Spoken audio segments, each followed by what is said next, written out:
Rachel Vanderstelt. And I'm Adam Vanderstelt. So I spend a lot of time working with kids, teaching music and leading them in bands, and just sort of building relationships with them. I also lead music at a church, Trinity. I work with international exchange students who are here for a year to study in America, experience American culture, live with an American family. I work with those students, and I'm a mom, and I love it, and Faye is amazing. This past spring, our pastor Jerry spoke on being hospitable, and that's never good because I know I'm a hospitable person, and I always have this urge to welcome people into our homes, so I felt this urge, and I was talking to Adam about that. And we were excited about the opportunity to be hospitable.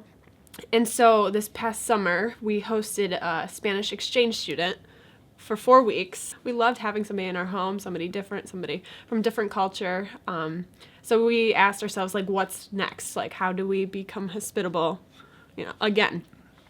There was this billboard on 28th Street, and it was, I don't know, half a mile from our house. And it was hilarious because both sides were Bethany's. They were looking for refugee foster parents. So it basically felt like every time we were leaving our house or coming back to our house, it was calling our names to become refugee foster parents, but we ignored it for a very long time. Daily, I would drive past the advertising board on our street. It asked me every day, would you become a foster parent to a refugee?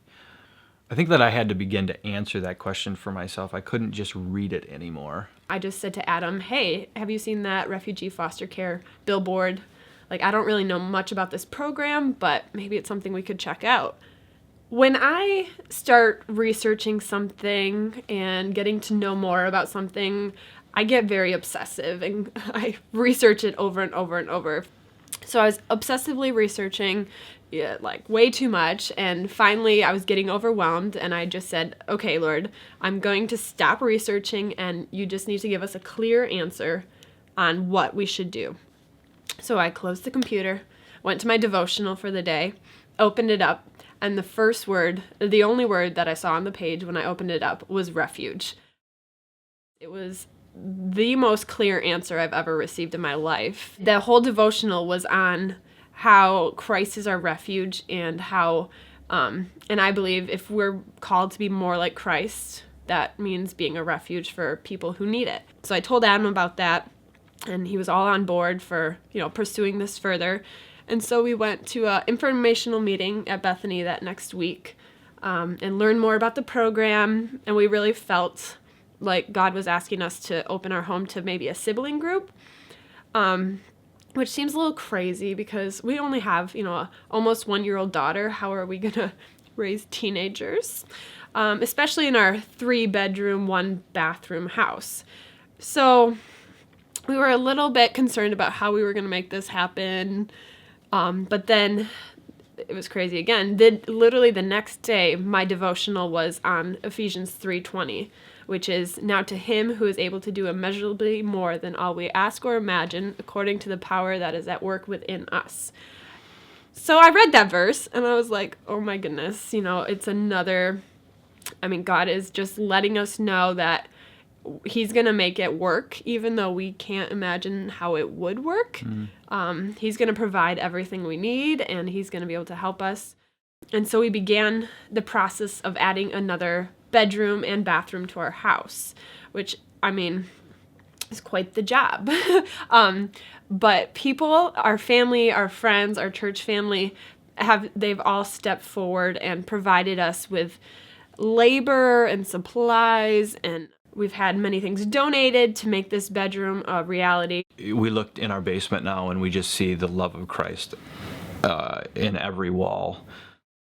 Yeah, it's nothing we're really doing in our own strength or will necessarily. It's kind of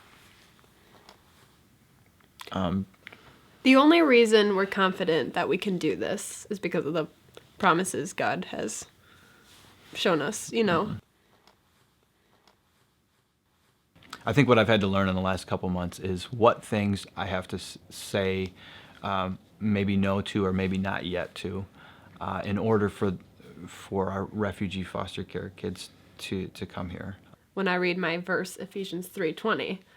I'm reminded that he's able to do more than we can imagine or ask. So when I read that, the last part of that verse, I'm reminded that we have power through the Spirit within us to be able to do these things that we don't think we can do. We're excited, and we ask for your prayers just for the kids out there, and also for us as we try to raise teenagers, although we were just teenagers, not too long ago, just for wisdom and that we're able to show the fruits of the Spirit to them. Yeah. Good.